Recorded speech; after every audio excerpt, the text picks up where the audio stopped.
Welcome, ladies and mentligents, to another wonderful narration. I'm your host. Here's a kiss in case you don't finish the video. Today's story comes from /HFY Wordsmith, Regal Legal Eagle. Please show your love to the author.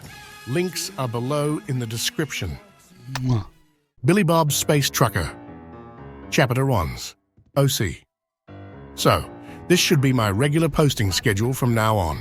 Unless otherwise noted. Monday, Friday. Keep on trucking. Chapter Ons. Cast leader Cleroy was shifting through reports when juvenile Gresh clicked his forelimbs upon the entrance surface to ask permission to enter. Cleroy stomped his hind limbs to indicate permission. The juvenile quickly stepped in with a data slate in his hand, which he handed to Cleroy. Cast leader, there is a situation. I think our surveillance equipment on Black Market Station 32 has been compromised. Cleroy nodded as this was said, and set the report down before reading it. Ah yes, the station that the Vakish assaulted. Has traffic resumed so we could move in and retrieve the recordings? Were they gone? No, Cast Leader, it appears to be functioning, but I suspect they have been broadcasting a clever ruse to make us worry without need. An attempt to get inside our antenna, as it were. Cast leader Cleroy let his mandibles inch higher than usual to indicate curiosity. What makes you think this? It is a very elaborate recording, no doubt, but it is simply too absurd for any true grey shells to believe. Yes, but what is on it that would make you say this? Perhaps it is best for you to watch it yourself, Cast Leader. Cleroy picked up the data slate and skittered around his desk. With Gresh in the lead, they skittered down to the main surveillance monitoring room where most of the juveniles were clustered around a console. Cleroy clicked his forelimbs together and they quickly dispersed back to their own consoles. A Vakish assault is nothing we haven't seen before. He chided the juveniles who were quietly talking among themselves instead of listening to him, which was unusual. He leaned in, settling in on his hind limbs before the console. Gresh quickly found the monitor he wanted Cleroy to watch. I've pieced together what the others think happened, but you'll see they're wrong when you watch it. Cleroy saw that barbaric ship that he had spoken to BoB about and noticed the compact, ugly creature that emerged. Then his mandibles ticked in anger as he noticed the diplomat of their ancestral enemies emerge as well. Then this was the one BoB wanted. He saw it approach the squad of Vakish and settled back in. Most likely they'd killed that ugly thing then, and BoB had nothing to worry about. Then his four eyes widened as he watched that single creature knock down that Vakish squad. This wasn't possible. Gresh started to talk, but Cleroy let his clickers signal for silence in the room. The other juveniles went quiet as Cleroy watched the entirety of their spy video without stopping. He even forgot to let his hydration mucus flow from his fluid sacs so his shell wouldn't dry and crack until the very end.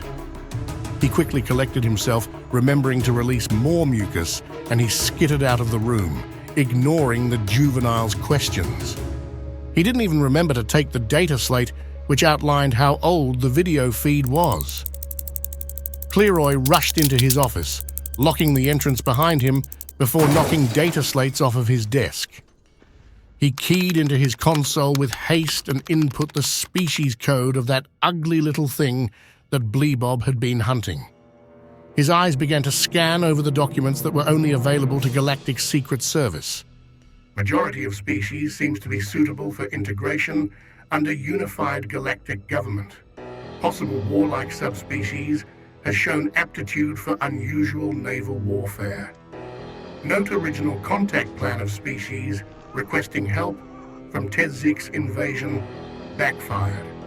Tezik now extinct after prolonged naval bombardments of home systems through unconventional means. Species spared retribution genocide after agents discovered clear lack of knowledge of Tezik's customs and logistics. Species presumed threat to be far greater than true. Lack of intelligence gathering on part of Secret Service regarding species reaction to Tedzic's invasion is the greatest factor in possible Tedzic's extinction. After being alerted to greater galactic presence, species has been mostly peaceful. Subspecies continues border skirmishes, to be expected as codes of uniformity begin to eliminate extreme populations. Naval focus indicates likelihood of poor ground combat ability.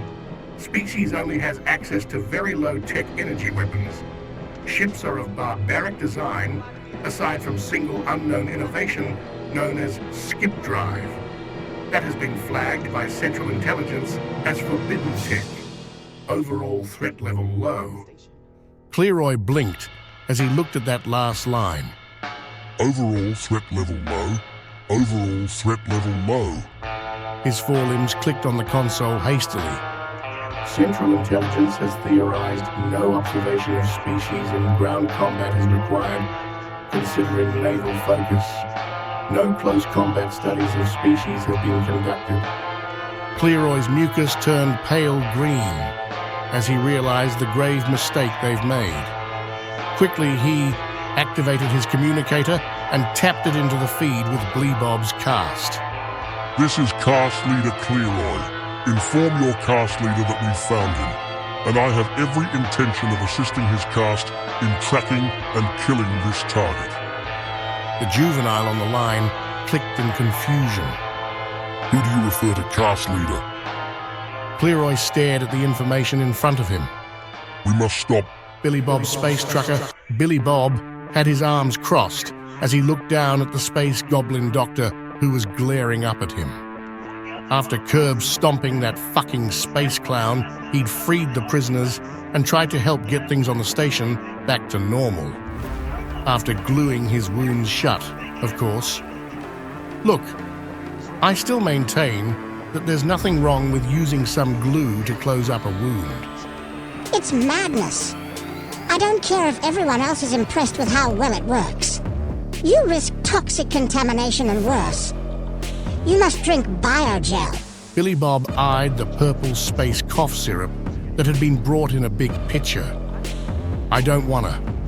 Are you an infant? It'll make you better. They stopped as the door to the medical room opened up and Emily limped in. Hello, BoB. Hello, Dr. Goldsmith. How's the patient, Doctor? His name is Dr. Goldsmith? BoB said incredulously. The other two looked back at him. Yes, is there something wrong? BoB looked from Goldsmith to Emily and back. All sorts of thoughts flooded through his mind about the unlikely names some aliens had, and wondered if his translator was broken, or perhaps just fucking with him. Should he try and explain to them? No, he shouldn't. So he just shook his head. Nah, never mind. Nothing, Dr. Goldsmith huffed out. I was trying to explain to the stubborn child that he needs to drink the biogel. I don't care if he can't ingest much liquid or not. The more he can manage to drink, the quicker he'll heal. Emily looked over at BoB. BoB, drink the biogel. But Drink it. You need to. Glue won't stop your wounds from getting infected, and you'll heal faster. The nanites will adapt to your physiology and speed up your healing greatly. Look at my leg.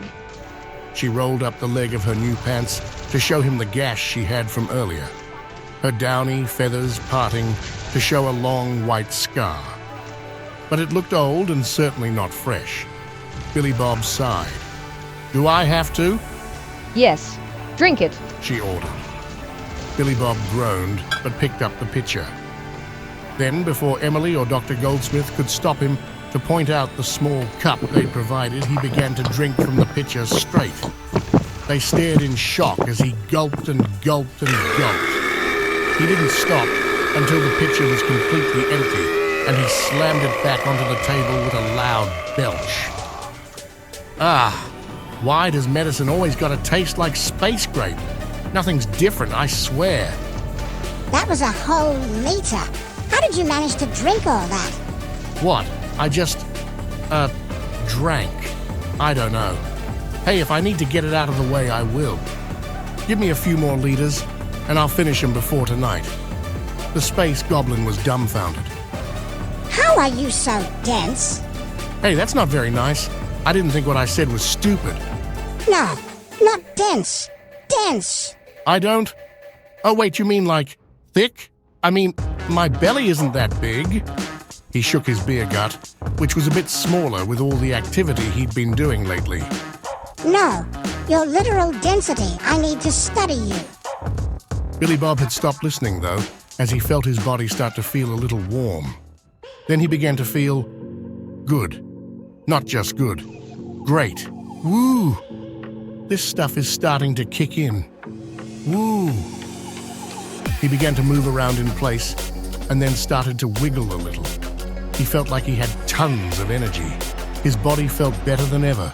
His wounds began to close up as his incredibly dense body made the work of the nanites much easier. He was full of biological materials they could move around without damaging the rest of him. He started to move a bit more then and suddenly shouted, "Thriller!" and started to dance.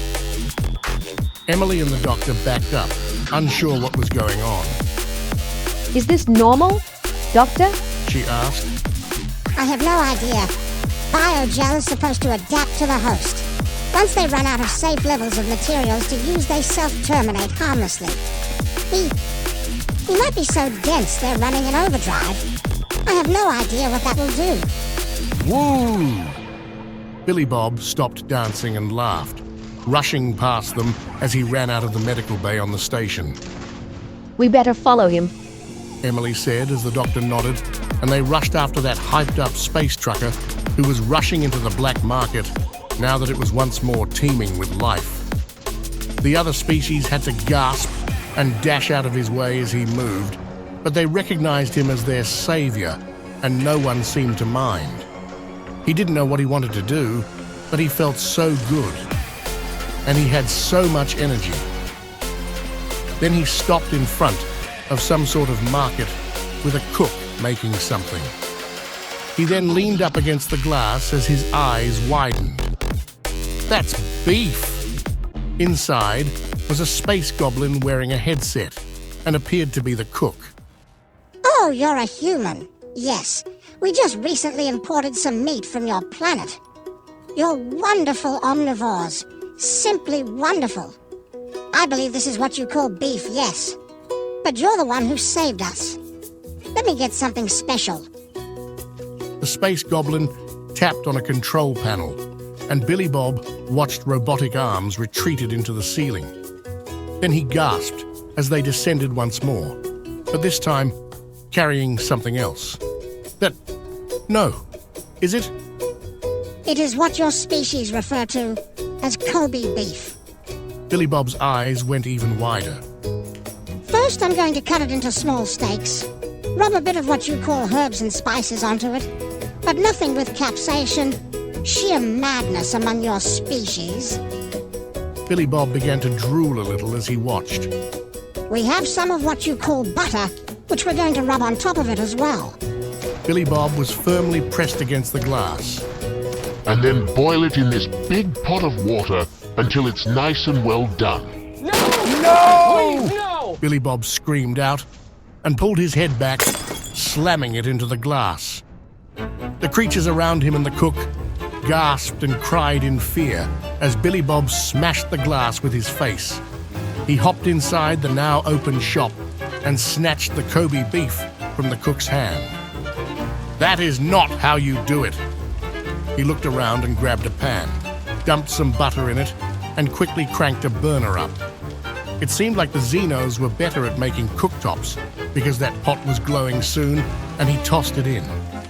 The butter was sizzling and popping as he seared the steak just 20 seconds aside before turning the burner off and dumping the steak onto a plate.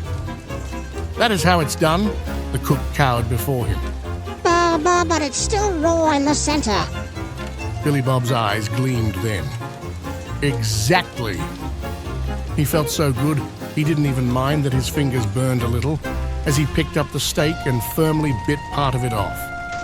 The taste. Oh, sweet baby Jesus, the taste. He shivered and twitched a little as he chewed and then swallowed. Turning, he saw the stunned crowd outside. Dr. Goldsmith was gasping, and Emily had her face pressed firmly into a palm. Billy Bob just waved. "Emily, they've got steak!" And so ends another chapter in the adventures of Billy Bob's Space Truck. Okay, I love you. Bye.